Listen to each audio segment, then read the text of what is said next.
तो बच्चों कैसे हैं? आशा करते हैं आप स्वस्थ एवं प्रसन्न होंगे। मेरे प्यारे बच्चों, आज आपके पहले चैप्टर का दूसरा वीडियो अपलोड किया जाएगा। इसमें कल आपने पढ़ा था अभिक्रिया,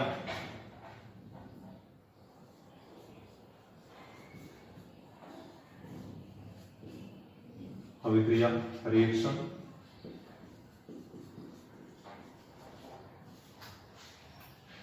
किसको बोला जाता है? ऐसा परिवर्तन जिसमें किसी पदार्थ के गुण, संगठन व संरचना में परिवर्तन करते हैं, अभिक्रिया कहलाता है।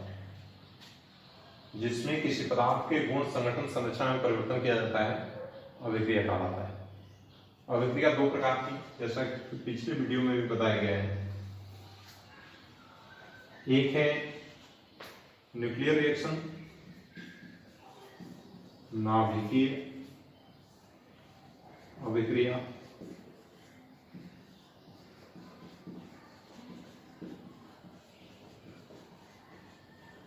और एक है रासायनिक अभिक्रिया।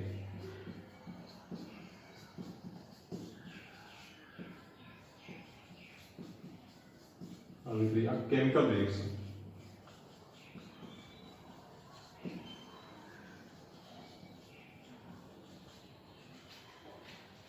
किसको नाभिकीय अभिक्रिया? ऐसी रासायनिक अभिक्रिया जो परमाणुओं के नाभिकों के मध्य संपन्न हो, उसको बोला जाएगा नाभिकीय अभिक्रिया।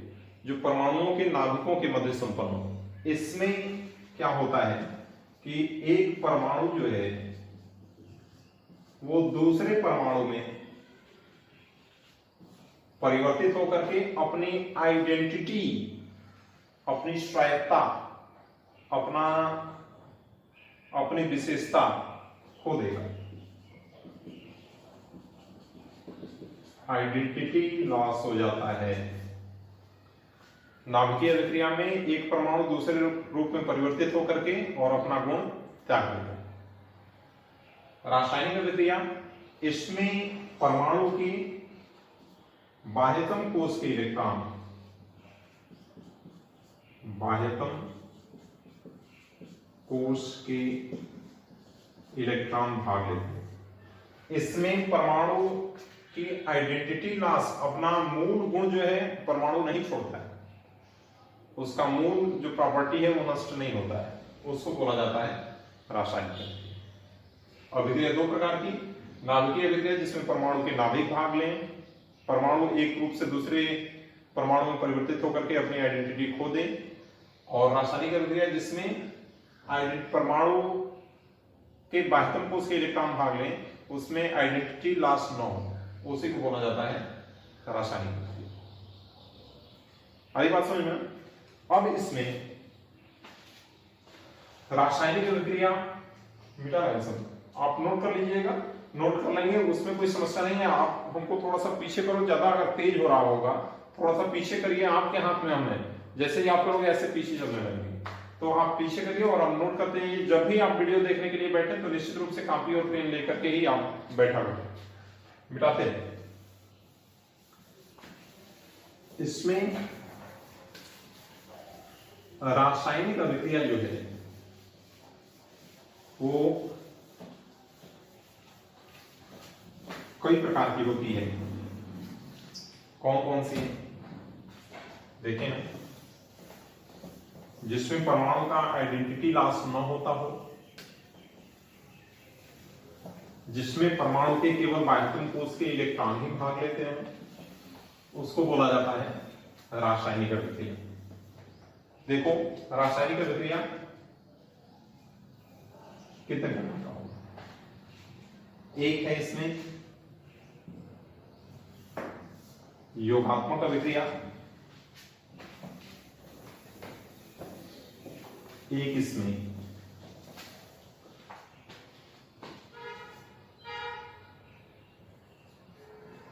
योगात्मक अभिक्रिया, जिसको एडिशन रिएक्शन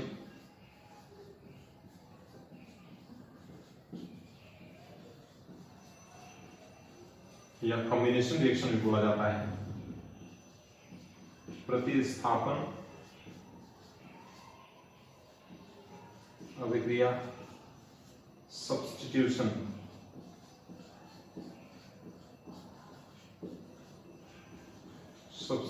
रिएक्शन।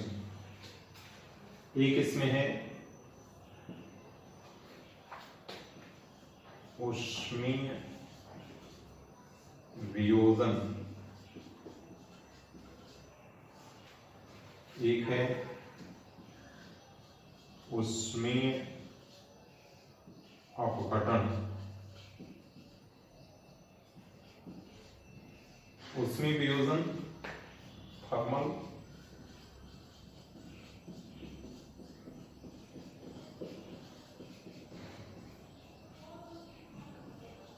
डिसोसिएशन, वियोजन और ये थर्मल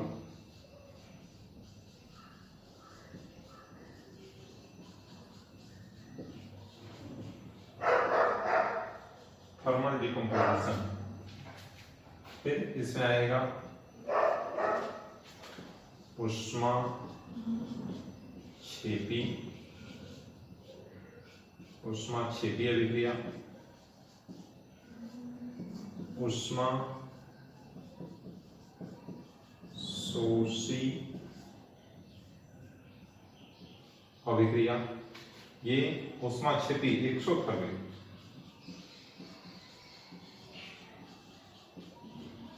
और एक्सोथर्मिक रिएक्शन और ऊष्मा शोषी एंडोथर्मिक रिएक्शन।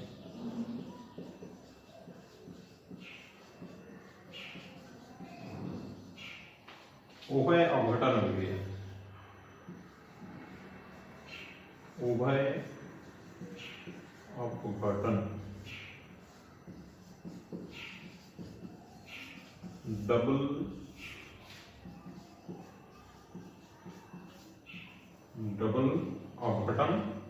अपघटन डिकम्पोजिशन।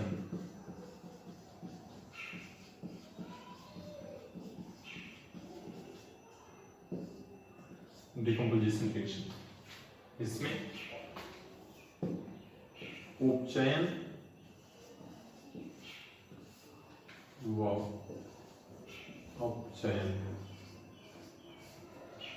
उपचयन को ऑक्सीकरण भी बोला जाता है, ऑक्सीडेशन एंड रिडक्शन।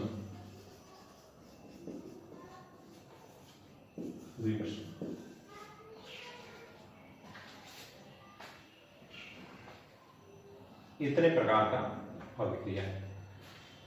योगात्मक अभिक्रिया, प्रतिस्थापन अभिक्रिया, ऊष्मीय वियोजन, ऊष्मीय अपघटन, ऊष्माक्षेपी, ऊष्मा शोषी, उभय अपघटन, उपचयन व अपचयन अभिक्रिया, एक और रिवर्सिबल और इरिवर्सिबल आपका दिया जाएगा उत्क्रमणीय व अनुत्क्रमणीय अभिक्रिया। यहां पे हम दिखा दे रहे हैं आपको रिवर्सिबल और इरिवर्सिबल।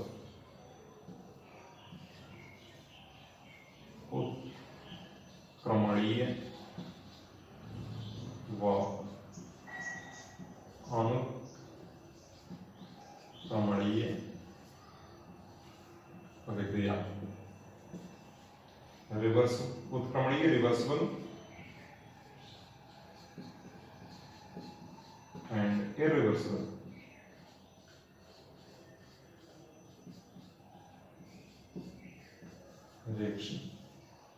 Reversible and irreversible. ये आपका रासायनिक अभिक्रिया का प्रकार।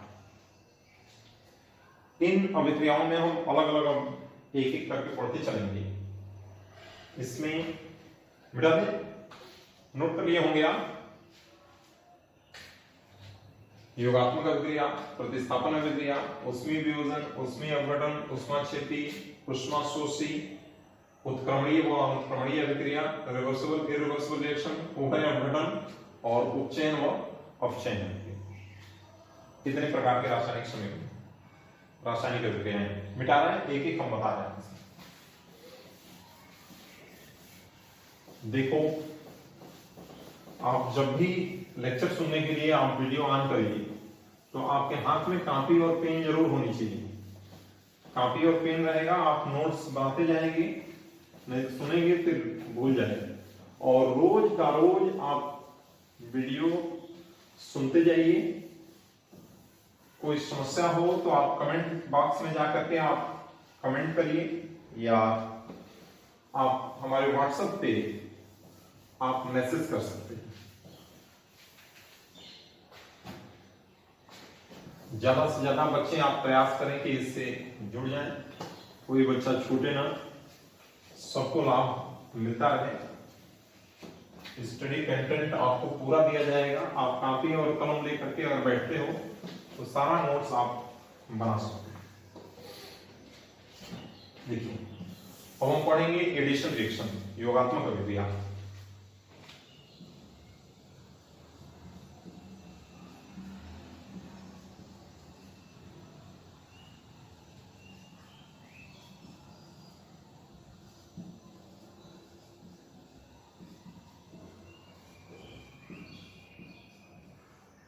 एडिशन रिएक्शन, कॉम्बिनेशन रिएक्शन, योगात्मक अभिक्रिया। जैसा नाम से ही लग रहा है योगात्मक, यानी कि योग हो रहा होगा। योग होगा जब दो या अधिक पदार्थ आपस में मिलकर के एक नया उत्पाद बना दे।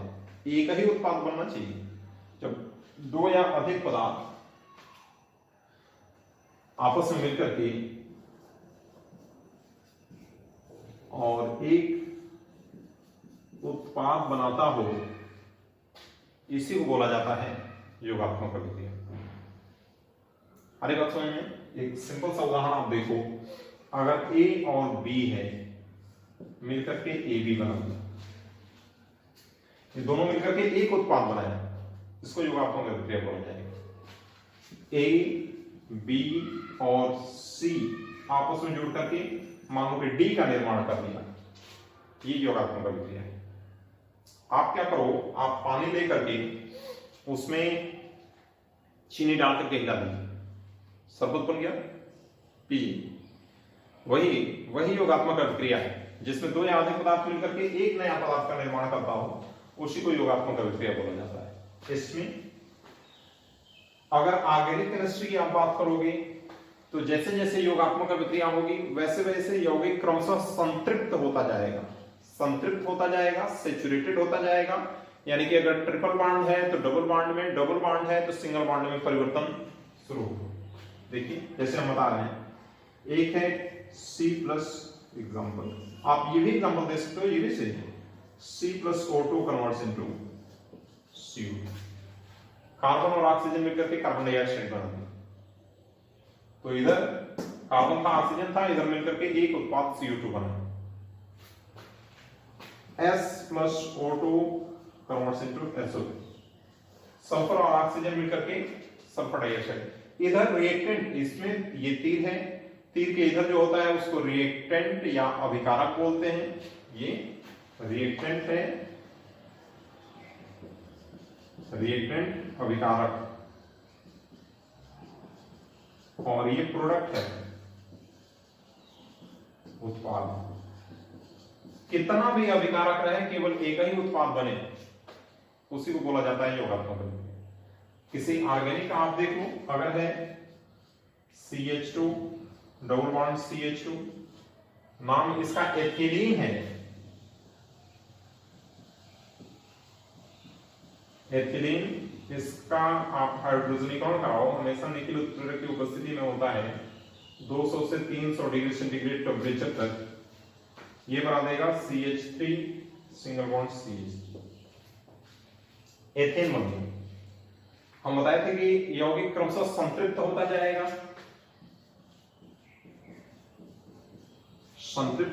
यानी कि किसी यौगिक में यदि ट्रिपल बॉन्ड है तो वो चेंज हो जाएगा डबल बॉन्ड में, और यदि डबल बॉन्ड है वो चेंज हो जाएगा सिंगल बॉन्ड।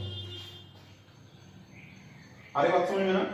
तो इसमें योगात्मक अभिक्रिया में दो या अधिक पदार्थ आपस में मिलकर के एक नया उत्पाद बनाते हैं, यही योगात्मक अभिक्रिया है। फिर दूसरा अभिक्रिया हम देखें,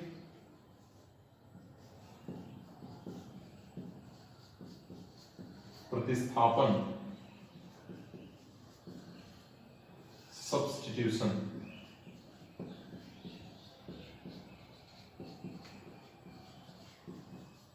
सब्स्टिट्यूशन रिएक्शन, प्रतिस्थापन अभिक्रिया। नाम से यह स्पष्ट है, सब्स्टिट्यूट, सब्स्टिट्यूट यानी कि एक को हटा करके दूसरा आ जाए। आप खेल वगैरह देखते हैं, फुटबॉल आप देखते हो, फुटबॉल देखेंगे जैसे गेम जारी रहेगा तो उसमें क्या होता है कि बाहर से एक खिलाड़ी ऐसे लेकर के और एक बोर्ड दिखाता है, मान लो कि इधर 9 लिखा है और इधर 6 लिखा है, यानी कि 9 नंबर की जर्सी को 6 नंबर जर्सी वाला खिलाड़ी जो है वो सब्स्टिट्यूट करने वाला है, यानी कि प्रतिस्थापित करने वाला है, हटाने वाला है। क्रिकेट में अगर खेल रहा है कोई खिलाड़ी, चोट लग गई तो मान लो कि अगर विराट कोहली के स्थान पर अगर आ गया मनीष पांडे, तो अगर मनीष पांडे कोई कैच लेता है तो उसको सब्स्टिट्यूट माना जाता है कि विराट कोहली को हटा करके और मनीष पांडे आ गए, तो मनीष पांडे क्या है, सब्स्टिट्यूट हैं। सब्स्टिट्यूट कहां से आया, जब विराट कोहली मैदान के बाहर गए। तो प्रतिस्थापन अभिक्रिया में क्या होगा कि किसी यौगिक से किसी परमाणु अथवा समूह को कोई अन्य परमाणु अथवा समूह सब्स्टिट्यूट कर देगा, प्रतिस्थापित कर देगा, उसी को बोला जाएगा प्रतिस्थापन अभिक्रिया। देखो जैसे एक सिंपल सा उदाहरण, AB है, C इसके साथ अभिक्रिया करने के लिए आया, यहां पे C B को रिप्लेस कर दिया, AC बना दिया B बना। तो इसमें अगर AB प्लस C होता, ABC अगर बन गया होता तो योगात्मक अभिक्रिया होती। लेकिन जब किसी यौगिक से किसी परमाणु अथवा समूह को कोई अन्य परमाणु अथवा समूह प्रतिस्थापित कर दे, हटा दे, उसको रिप्लेस कर दे, तो इसको बोला जाता है प्रतिस्थापन अभिक्रिया। आई बात समझ में? इसमें उदाहरण आप देखोगे, आप ये भी एग्जांपल लिखेंगे, ये भी सही, सब एकदम नोट करते जाएंगे।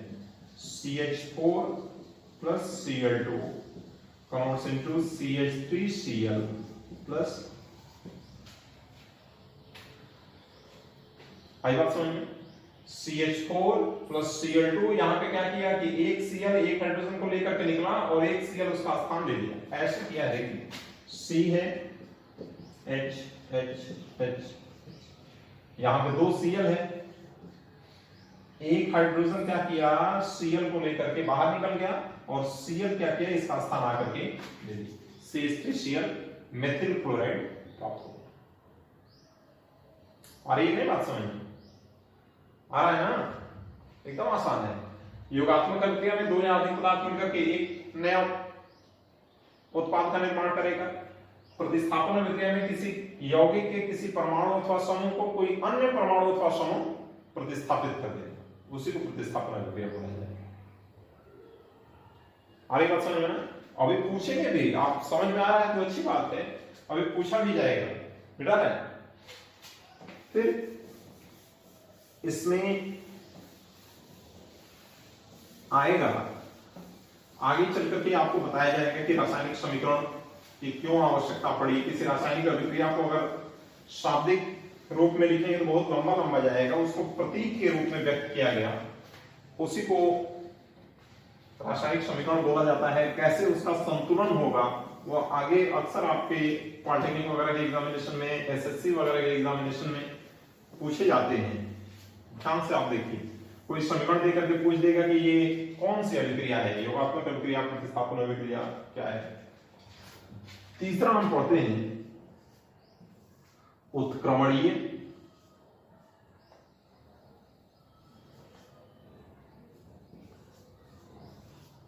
उत्क्रमणीय तथा अनुक्रमणीय अभिक्रिया।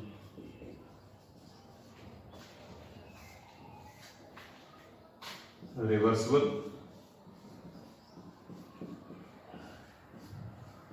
And irreversible.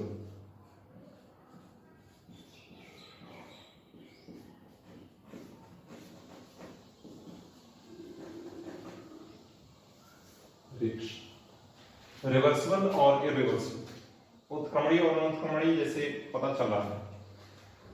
रिवर्सिबल यानी कि जो एक बार पहुंच जाए फिर से रिवर्स हो जाए, उसको रिवर्सिबल, और इरिवर्सिबल यानी कि जिसमें एक बार परिवर्तन के बाद पुनः मूल अवस्था में वापस लौट पाना संभव न हो, उसको इरिवर्सिबल। ऐसी रासायनिक अभिक्रिया जो दोनों दिशाओं में चलकर संपन्न होती है, दोनों दिशाओं में चलकर संपन्न होती है,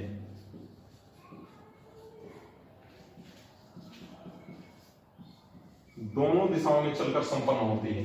मतलब क्या कि ए और बी मिलकर के सी और डी बनाया, और फिर हम चाहें तो सी और डी से ए और बी बनाए, इसी को बोला जाता है रिवर्सिबल। और रिवर्सिबल में अभिकारक जो अभिक्रिया कर रहा है उसको अभिकारक, जो बनता है उसको उत्पाद, इनके मध्य हम साम्य का चिन्ह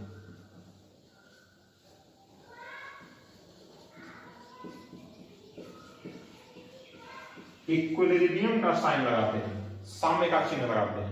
ये साम्य प्रदर्शित कर रहा है कि ए और बी मिलकर के सी और डी बनाएगा, फिर हम चाहें तो सी और डी मिला करके ए और बी बना देंगे। एक बात ख्याल रखोगे कि ये रिवर्सिबल रिएक्शन जो होता है वो हमेशा बंद कंटेनर में, हमेशा एक बंद पात्र में ये अभिक्रिया होती है। फिर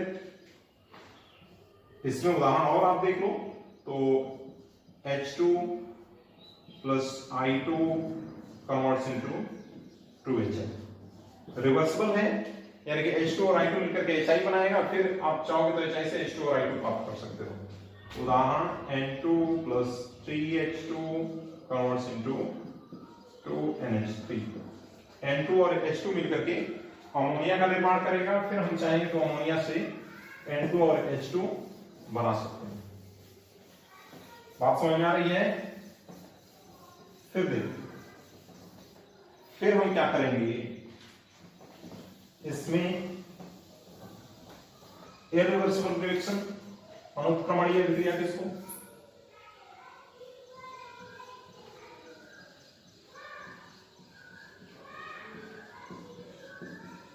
इरिवर्सिबल रिएक्शन और XN रिएक्शन, ऐसी रासायनिक अभिक्रिया जो केवल एक दिशा में चलकर संपन्न हो, एक दिशा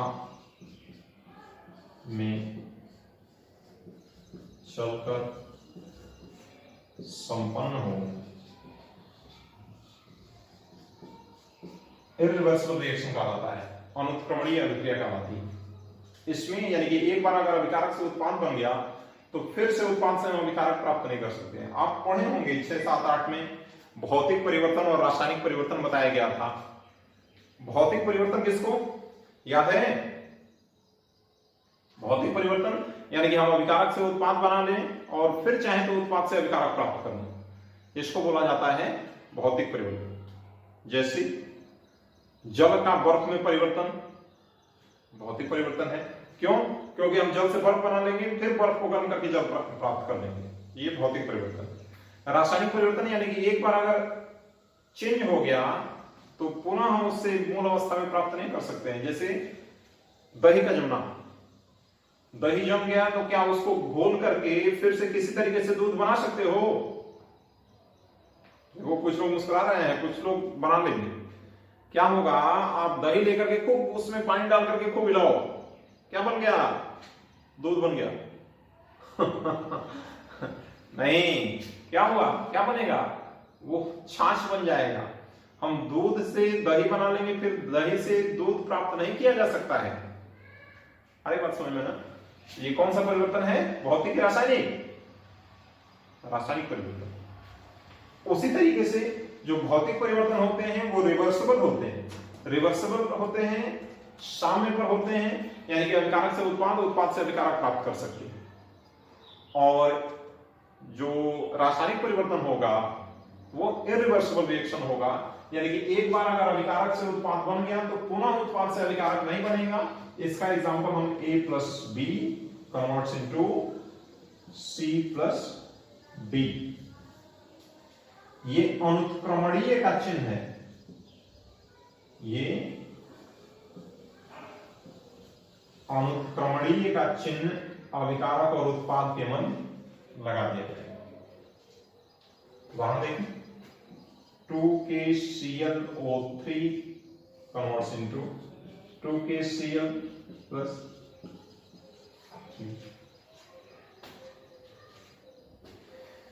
पोटेशियम क्लोरेट है,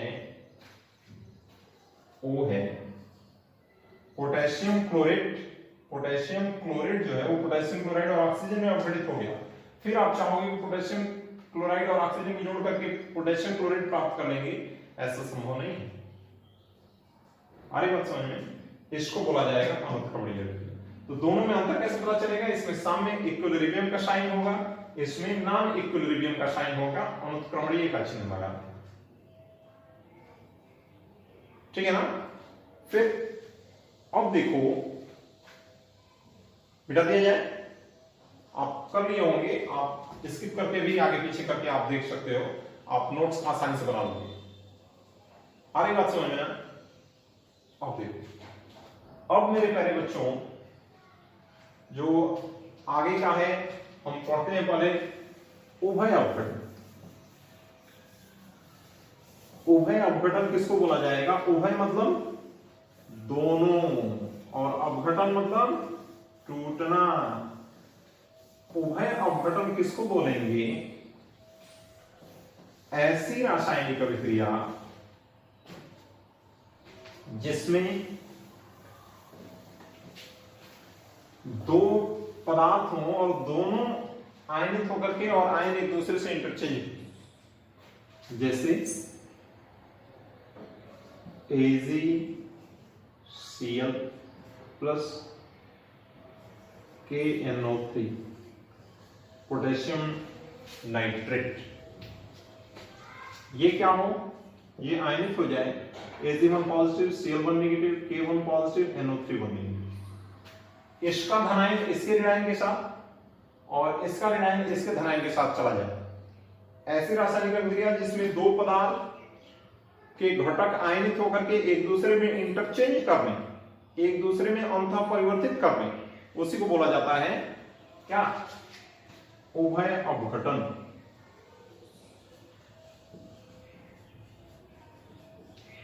यानी कि डबल डिकम्पोजिशन उभय अपघटन अभिक्रिया बोला जाता है।